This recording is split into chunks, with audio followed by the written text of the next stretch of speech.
All right, welcome back to Problem Solver Politics. I am your host, Cardin Ellis, with Cody the Oracle. Hey, everyone.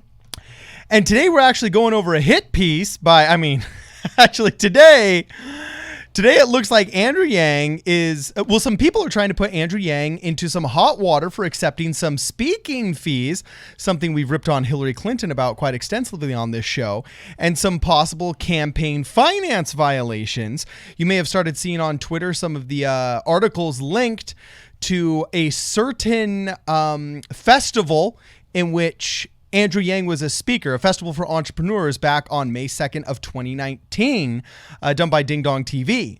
Or Ding Ding TV, sorry. Ding Dong TV. I would not want to name my company Ding Dong ever. Yeah, not Ding Dong TV, Ding Ding TV, in which the use of some of his logos in a slide is being called into question, into some serious question about campaign finance violations. So, Cody, tell us what's going on. Yeah, well, this article actually came out today, I believe. I don't know if the story had been circulating at all before it, but I'll throw it on the screen for you guys right now. It says, Andrew Yang speaking fees, including from JP Morgan, raise campaigns finance question. Holy cow, experts, meaning that listeners guys are experts. Anyway, though, going through the story, we will find a couple interesting things. And before you go further, though, just so you guys understand the tone and tenor of this article, just read the very first blurb on the video. Prior to that, he worked as a corporate lawyer and founded what, Cody? A failed tech startup, which is, really interesting. Let's not mention the one that didn't fail and made $1 million. Let's just mention the one that did. There we go. That's fair. Okay, and this is why, I would just call this fake news if it were written about Donald Trump. Honestly, just because it's not a fake story. I know, but really the term fake news, I think, and really this is really what I think Trump himself is saying, is we don't think that it's actually fake in the sense that it's 100% made up. Yes, there have been 3 or 4 of those, but only 3 or 4 of those that I can actually think of in the past, since Donald Trump was elected, and the people in the organizations were either fired or censured because of that. I think when most people say fake news, I believe they're just saying news that is so obviously hyper-partisan, you can tell just from the headline that it's hyper-partisan. Fake news aside, let's get to the story. What actually happened? Keep going. So what actually is being accused of here is that months after announcing his bid for presidency as a Democrat, entrepreneur and author Andrew Yang was paid for a number of speaking engagements, bringing in $94,000 between April of 2018 and February of 2019, his financial disclosure report shows. One thing I want to mention about that period of time, any of you guys that know a lot about I've been following the Yang campaign for a while, you will know you probably weren't following between April 2018 and February 2019. That is when fundraising was a different period for Andrew Yang. Yeah. And you'll notice it seems that, because I do believe he's announced, I think they've released second quarter figures, so it would be in there if he had received these quarter figures, second figure. It looks like this was something he hung up on. Sorry, that's on the side. Anyway, among the well-heeled clients paying for his appearances was JP Morgan Chase, which paid $10,000 for 5 different events. Yang described the speaking engagements to ABC News as speeches about the subject matter of his book, The War on Normal People, being presented to leaders of various financial institutions, which all well and fine. But a PowerPoint presentation given to ABC News by the Yang campaign titled The Impact of Technology in the U.S. Workforce shows his 2020 campaign logo on the opening slide of the PowerPoint and an abbreviated campaign symbol on the most of the other 30 slides. The Yang campaign provided ABC News a copy of the presentation when inquiring about the nature of the candidates' talks and said it was used during, quote, several presentations on the finding of his book. We're going to go through the rest of the article a bit later. The rest of it is just kind of context around this, but really quickly, my only takeaway from the actual facts of the matter, which is between the period of April 18 and February 19, he was paid about $94,000 in speaking fees. I don't know if they mean $10,000 total, as in five $10,000 speeches or 5 $2,000 speeches, something like that. Still, 5 figures from, or not good with math, $10,000 from JP Morgan and Chase. And this is interesting because we'll get to the more nitty gritty, but I want to bring up a couple things for you guys. Some of you guys have been following the Yang campaign for a little bit while as well, might be aware of this if you know what some of his policies are, but Andrew Yang is no fan of speaking fees necessarily.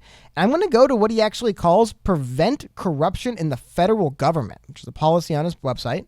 We'll scroll through here and we get to, as president, I will pledge to accept no speaking fees. I'll make that a little bigger for you guys. Sorry about that. Basically, as president, I will not take any speaking fees and I will not, for personal gain after leaving office. So different, but still, I just want to bring up these aware speaking fees. And then increase salaries for government officials to operate at a regular capacity, to operate at a much higher level. Essentially what he's talking about here is increasing how much you pay the president and various Congress people so they won't take these speaking fees after they're out of office. Again, he's speaking after, not before. But the other thing about this, you'll notice, is right beneath this is an excerpt from his book, The War on Normal People. And what I think makes his story a little bit interesting about Andrew Yang, and we'll get to the end about what we actually think on it. I don't think it's anything nefarious here, but what makes this interesting is what happens when a candidate like Andrew Yang, who announced really early, doesn't have a lot of pub, doesn't have a lot of notoriety, just comes to give a speech about his book, but the subtitle for his book basically could be Why I'm Running for President and What I Propose to Do About It. And where is the line when he has his campaign logo on a PowerPoint presentation that he gives to people when he's raising campaign finances, when he's getting paid to give a speech about why he's running for president? Well, that actually, you ask where is the line, and that is actually indeed the line. If you read further down in the ABC News article, it states, while campaign finance laws allow candidates to be compensated for work independent of their campaigns, payments to candidates may be considered campaign contributions and are subject to federal rules unless, quote, and this is the rule, the compensation results, meaning the pay results, from bona fide employment that is genuinely independent of the candidacy. For example, if Jesse the Bomb Ventura, or whatever his wrestling name was. Just the body. Okay, Jesse the Body Ventura, all right, is invited to give a speech at the Montana Wildcats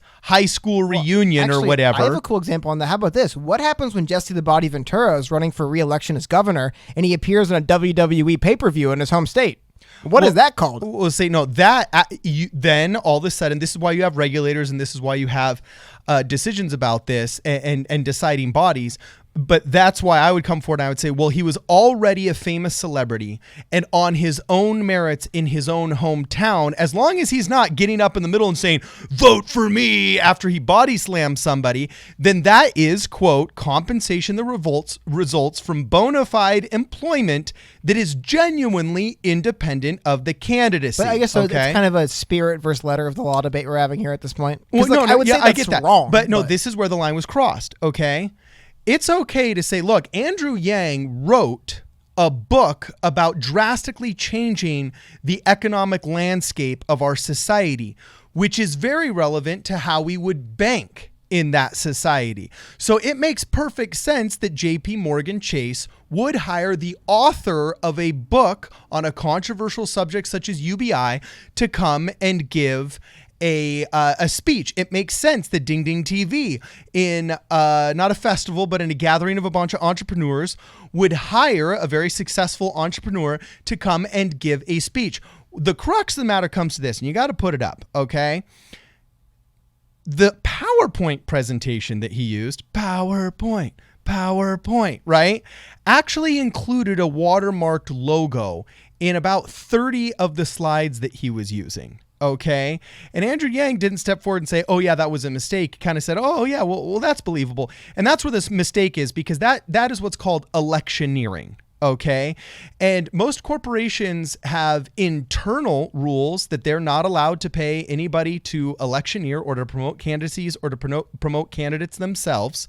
Okay. So Ding Ding TV should have stepped up and had somebody there saying, you shouldn't have that. Okay. Well, no, because it would be legal in this setting. This could be viewed as a campaign setting. What they're saying is when he's giving closed door meetings to JP Morgan executives for $10,000, because that's the other thing. They found he had been paid.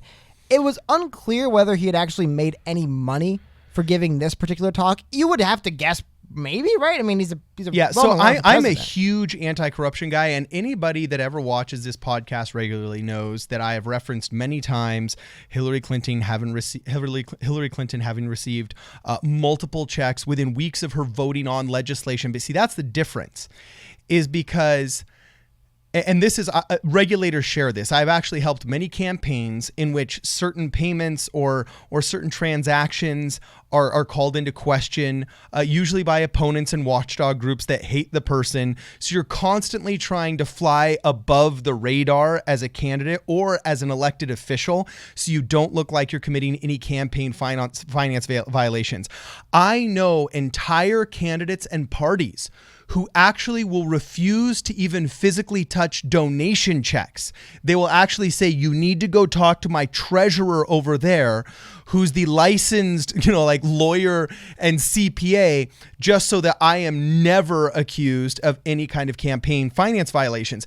Andrew Yang, being an outsider, not aware of as many of the intricacies of campaign finance, I could see having committed an honest error. And most regulators are far less worried about candidates like Andrew Yang as they are elected officials who have the voting power to change legislation receiving speaking fees, when they have no other claim to fame really other than being what? The Secretary of State or the Senator of New York. Hillary Clinton had no other real claim to fame other than being First Lady previously. But that's a thing. That's a thing. That is a thing. But when you're going to Goldman Sachs and your speech is not about the beauties of being a first lady during the 90s. Oh, I guess okay. Like you said, so that would be the significance of in the Jesse Ventura example. He's a wrestler. He's wrestling, right? Yes. Like, the first lady can't give a speech on foreign policy, and they'd be like, "Why are you paying?" Like for example, Melania Trump. Right? Nobody's stopping Melania Trump from being on the cover of Vogue because she's already a model. Okay. And even when Michelle Obama, right? Yeah. And when Michelle Obama was on the cover of Vogue and all of these other magazines and things like that, just because of her sheer public official status and her beauty, then you could actually say, okay, that makes sense.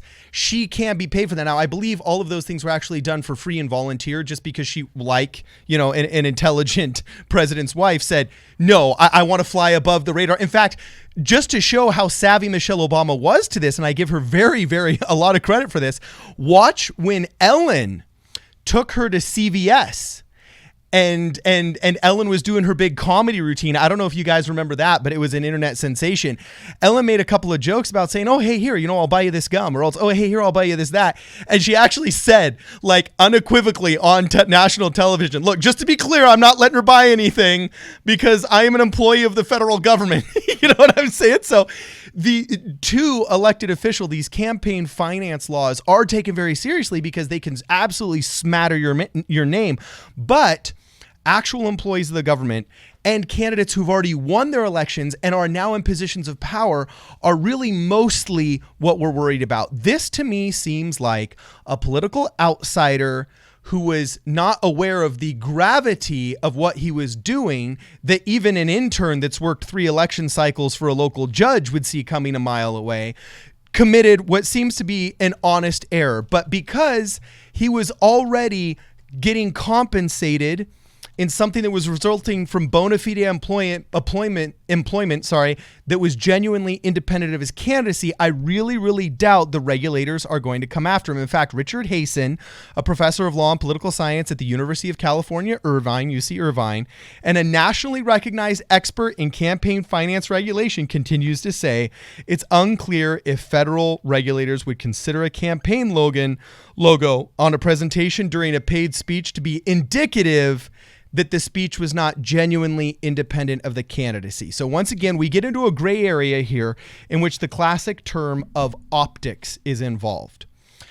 The lawyers and the regulators are going to sort this out. I doubt it's going to come to anything, because if we went after molehills this large with Andrew Yang, we would have to all of a sudden go after mountains, all right, of campaign speaking fees that are done to other candidates that have already achieved elected office. And I don't think the regulators want to go there. However, moving forward, this is going to be something that Zach Grumman is going to have to look for while he is looking over the shoulder of Andrew Yang when the press is trying to shove a microphone in his mouth. This to me just seems like part of the growing pains associated with a candidacy of an outsider to the political system, because this is something that's like an entire class taken by political science majors down at CSUN and UCLA. Cody, do we actually have the footage of the Yang logo that is Oh, in question yeah, here? I was running it in the background. you were running it. Okay.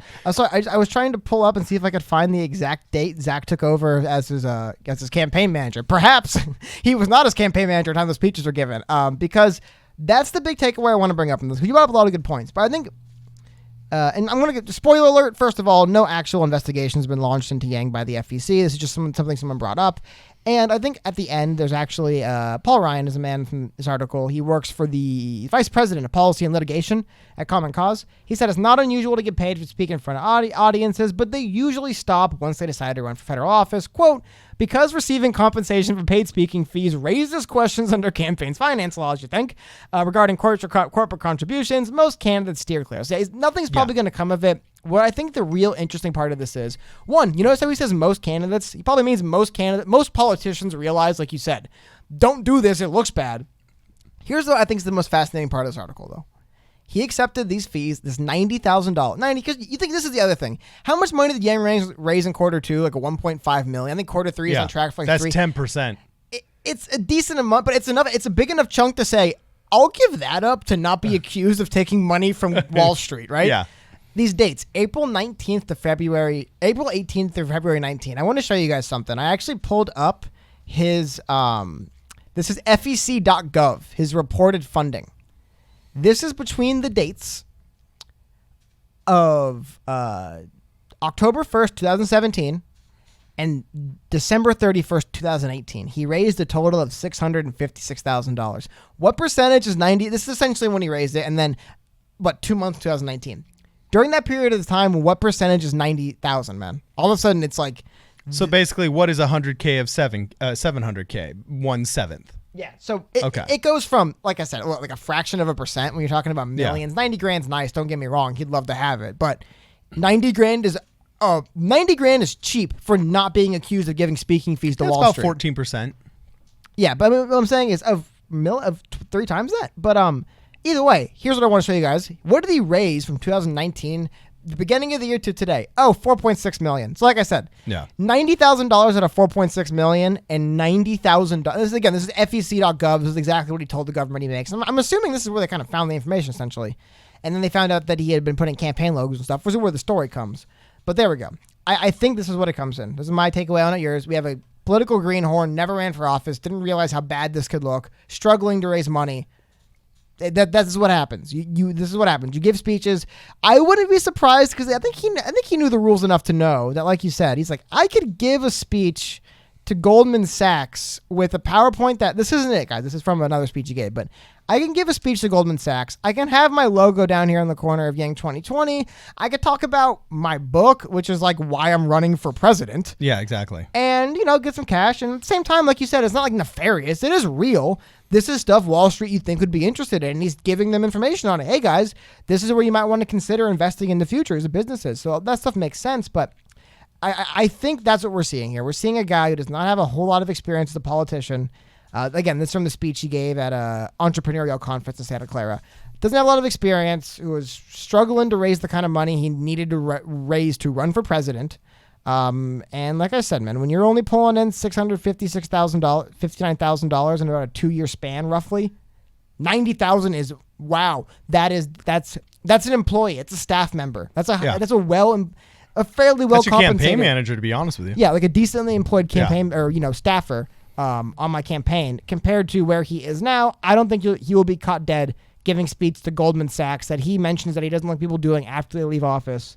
Now that he's raising, it looks like he's on track to raise $10 million this year.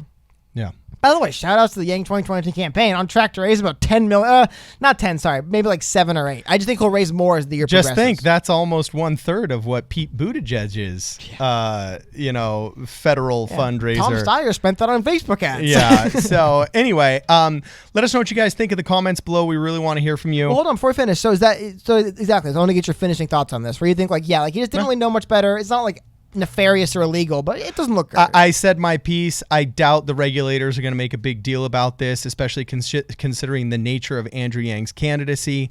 And I really doubt in the court of public opinion it's going to go very far, because the mainstream media, though they are biased towards their establishment characters, they're not really in the business of besmirching Democrats. If this were a Republican, it would be a 1-week news cycle.